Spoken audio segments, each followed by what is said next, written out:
महर्षि व्यास को, महर्षि व्यास का जो प्रभाव दिखाया है वो सुनने में मुझे बहुत अच्छा लगा और बहुत अधिक ज्ञान की प्राप्ति हुई और यहाँ पर बहुत विद्वानों से भेंट हुई और जो मेरा जो अलग से विषय है शोध का उसमें भी मुझे बहुत सहायता मिल रही है।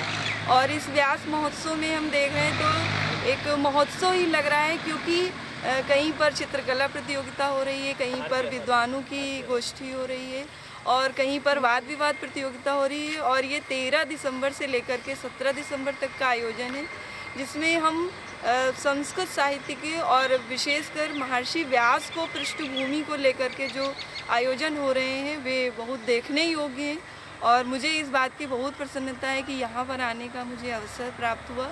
और दूसरी चीज़ ये है कि मैं काशी हिंदू विश्वविद्यालय भी आना चाहती थी, तो क्योंकि संस्कृत की छात्रा हूँ तो इसलिए विशेष रूप से, और यहाँ का जो मैंने नाम सुना था उसको यहाँ देखने की बहुत इच्छा थी, तो वो भी मेरा एक प्रकार से एक निमित्त था यहाँ आने का।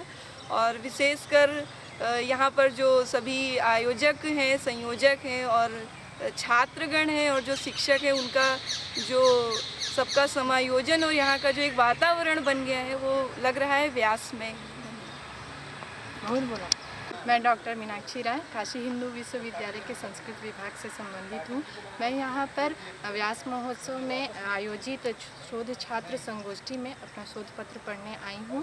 मेरे शोध पत्र का शीर्षक है ब्रह्मसूत्र प्रतिपादित जीव स्वरूप का सिद्धांत बिंदु में विकास, एक समीक्षा। यहाँ पर देश विदेश से अनेक विद्वान आए हुए हैं जिनसे मिलकर मुझे बहुत ही अच्छा लगा और अनेकों शोध पत्रों का वाचन यहाँ पे हुआ है, जिससे मेरे ज्ञान में वृद्धि हुई है।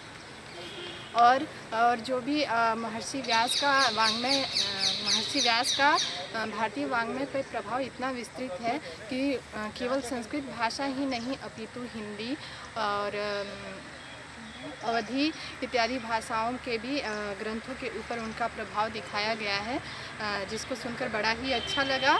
और यहाँ पे अनेकों विश्वविद्यालय से आए हुए छात्रों से मिलने का अवसर प्राप्त हुआ। मुझे बहुत अच्छा लगा।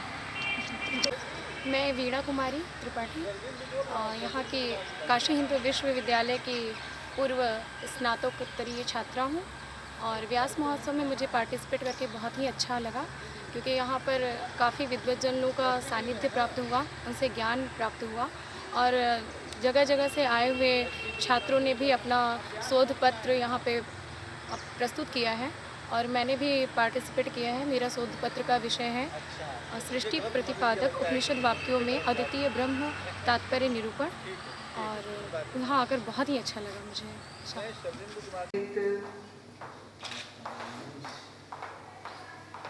अखिल भारतीय व्यास महोत्सव के इस विद्वत संगोष्ठी सत्र में समुपस्थित विद्वज्जनों का पुराणेषु व्यासस्य वचनद्वयं परोपकारः पुण्याय पापाय परपीडनम् अपि च श्रूयतां धर्म सर्वस्वं श्रुत्वा चैवावधार्यताम् आत्मनः प्रतिकूलानि परेषां न मनुष्यजीवने यद्यत् आवश्यकं भवति अथ च यादृशाः सुगुणाः दुर्गुणाः वा मनुष्ये संभवन्ति। भारत में ये चीज़ हुआ और बहुत पहले हो गया। हाँ, तो इसीलिए इसका जो चेहरा आपने ढक दिया, हाँ, तो वो एक नारी को केवल प्रदर्शित किया गया, उसका चेहरा कुछ भी हो सकता है, क्योंकि वो किसी भी रूप में हो सकता है, औरत है और और वो बंद नहीं है। हाँ, इसमें हमने एक मैसेज, यही मैसेज, हाँ, कि ये द्रौपदी के साथ नहीं, किसी के साथ नहीं, इसमें फेस को दिखाया और हमने फेस को नहीं दिखाया। वरना मैंने पुराने से लेके अब तक चलते आ रहा है कि चीर हरण आज भी हो रहा है, कल अलग ढंग से हो रहा था और आज अलग ढंग से। इसीलिए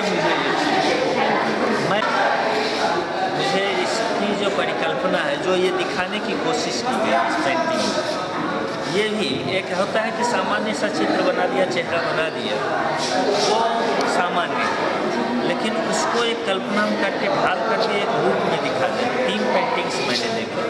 ये हाथ के बारे में अभी मैं बता रहा हूँ, संचालन मुद्रा से पूरी कहानियों को कह देना, अपने आप में व्यक्त कर देना, ये बड़ी उपलब्धि है। इसके लिए बहुत ज़्यादा कल्पना की आवश्यकता होती है। उसने कल्पना किया कि मैं एक हाथ को इस रूप में प्रस्तुत करूं जिससे वो पूरी कहानी व्यक्त होकर आ जाए, सामने आ जाए, और उस रूप में ये दिखाया। यहाँ केवल पाँव में घुंघरू बांध करके वो दिखा करके अगले के हाथ पर एक तीर, ये धनुष तीर धनुष वो अर्जुन का प्रतीक है, और इसके पाँव में जो घुंघरू है वो हिंदला का प्रतीक है। और दोनों को जो मिक्स करके दिखाया, कंपोज किया, तो ये हमें दिल को छूता है।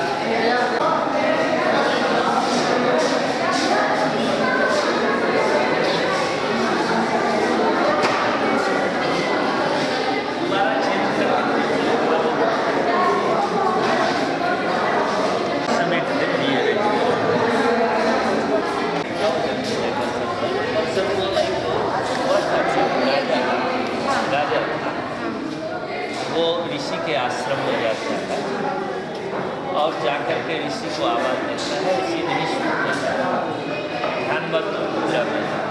तो वो जन्मेजय आता है और मरे हुए सांप को ला करके उसके गले में बांधा जाता है। ऋषि क्रोधित हो जाते हैं और उसको श्राप देते हैं कि जाओ 7वें दिन को सांप काट देगा और तुम्हारी मृत्यु हो जाएगी। अब वो उपाय सोचता है इस मृत्यु को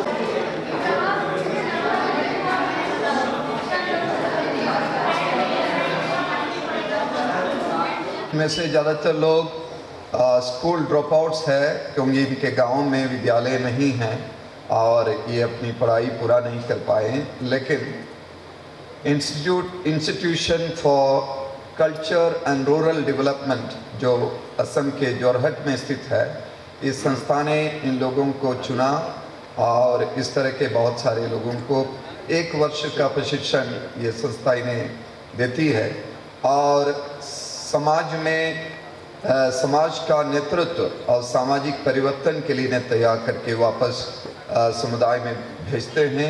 और पिछले 12 वर्षों से इस तरह 12 बैच तैयार किए गए हैं और बनारस के साथ इनका एक खास रिश्ता है। वो यह है कि बनारस से लोग जाकर इन्हें पिछले 12 वर्षों से नाट्य विधा में प्रशिक्षण देते आ रहे हैं और नाटक के माध्यम से भी ये सामाजिक परिवर्तन के लिए कार्य करते हैं।